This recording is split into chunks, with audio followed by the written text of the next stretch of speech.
like and subscribe.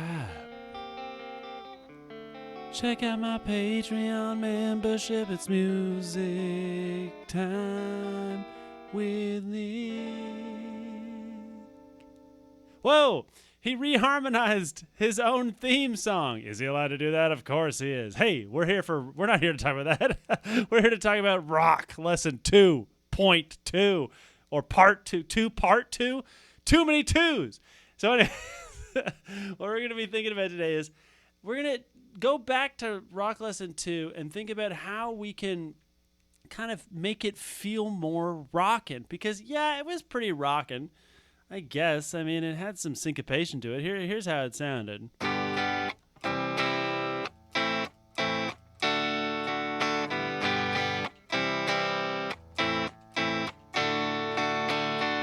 Yeah, that's rocking. You know, it's got some syncopation to it. It's got a good beat, a steady beat about it. Maybe the steady beat was big as of me, or I hope it was steady.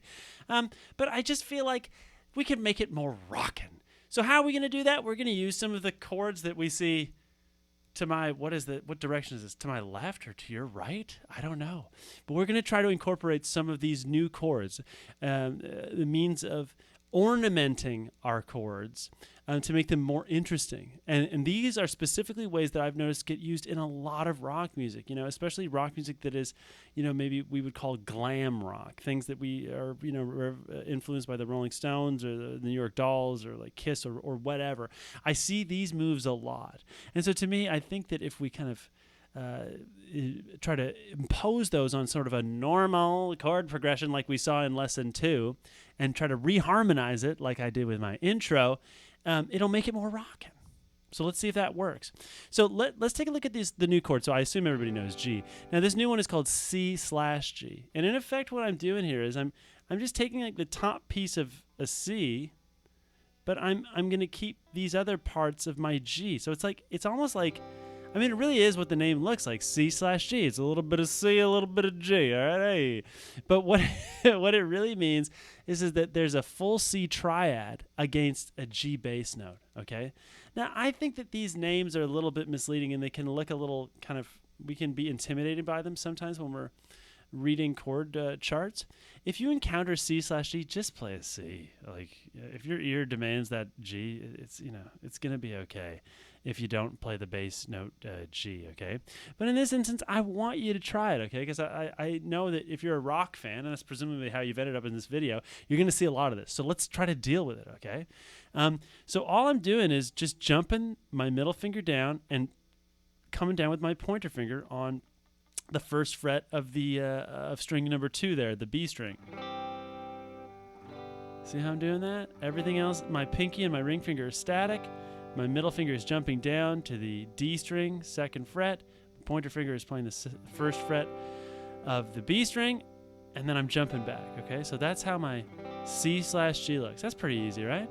Now let's take a look at this thing called C add 4. Look at how I'm going to do it here.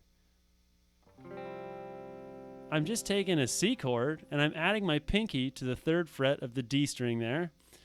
Right next to it. In fact, I always say to my students, pretend like these are glued together for a moment there, okay? Now, the other thing is that you don't even have to lift up this middle finger. In fact, I think you shouldn't.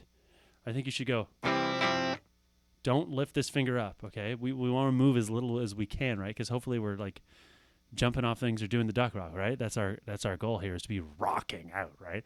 So we've got C. I'm going to add my pinky to make it an add 4 chord, okay?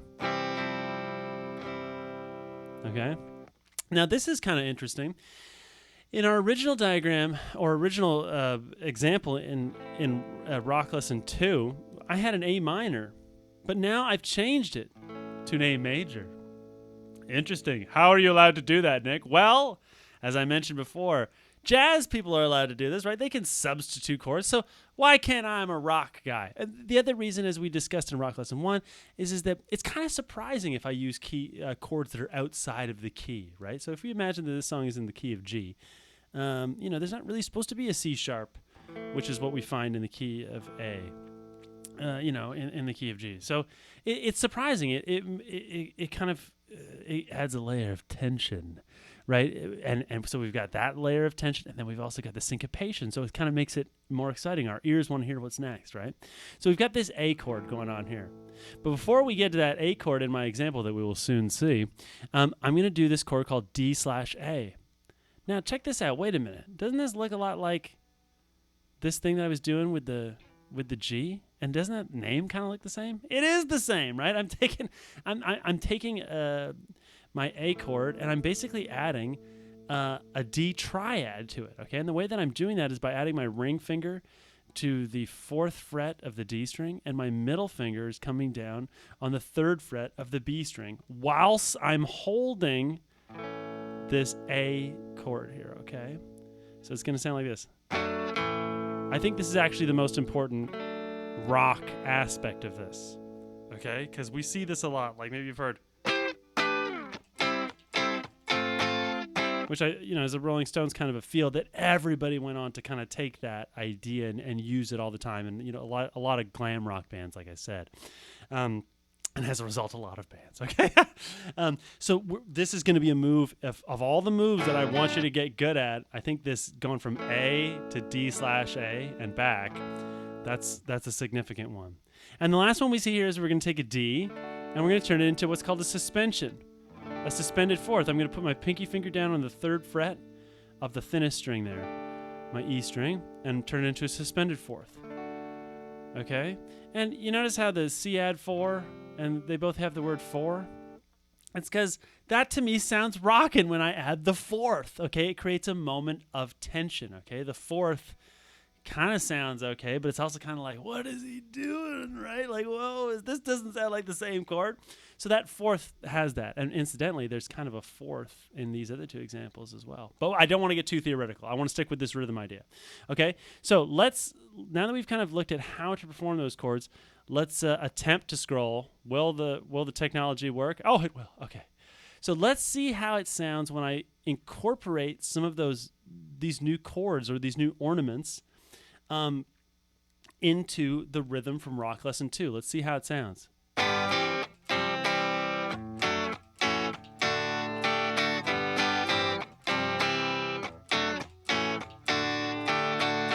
To me, there's a lot more motion. There's a lot more moving. There's a lot more kind of guessing. It feels it just feels more rockin' to me.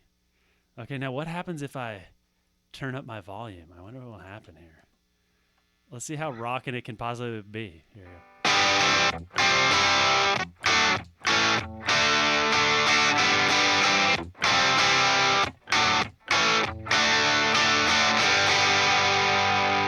Okay, that was starting to feel like something that I could imagine, I don't know, any rock band playing, But I want to take that as an opportunity to point out that, the distortion certainly increased a sort of a rock-like feeling that we were having, I guess. But to me, it was just as palpable without the distortion, okay? So I want to take this moment as an aside to say the distortion is a tool. It is not a necessity in rock music.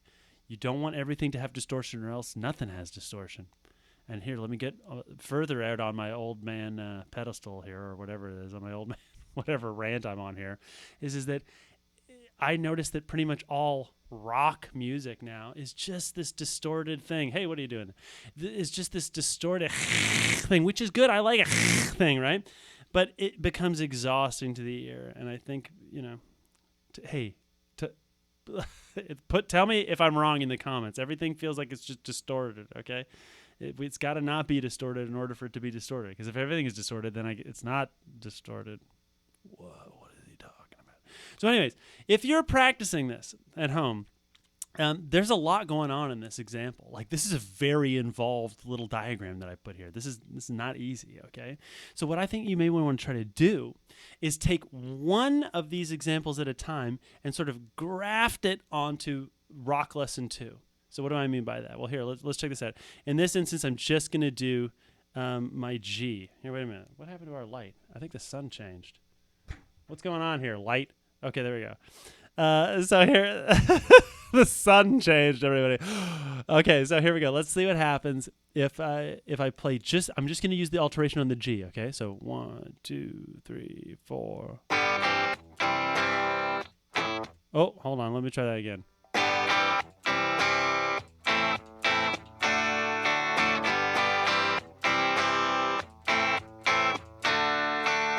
To me, that does kind of make it feel more rockin'. I mean, you may disagree with me, but that is how I think you want to practice it, regardless of whether you think it's more rockin' or whatever. These are all ornaments that we want to get used to playing if we're interested in rock music, because we're going to see them again and again, people. These are not like, this Nick guy said I should try it. No, these are in countless numbers of songs, okay? So it's really worth your time to explore these. And I think the sun going down is an indication that, oh, look, things are getting dark. Shadows are appearing. It's a finger puppet time. Here, look at this. Hey, Nick, how are you doing? Okay. So anyways, and with that, hey, I want to be a music teacher. Write to me if you're looking for a music lesson or you want to talk more about this. Leave a comment. I'm curious if you guys think that this is more rock. Maybe this isn't rocking anymore. What is rock? I want to hear from you. So let me know. Take it easy, everybody.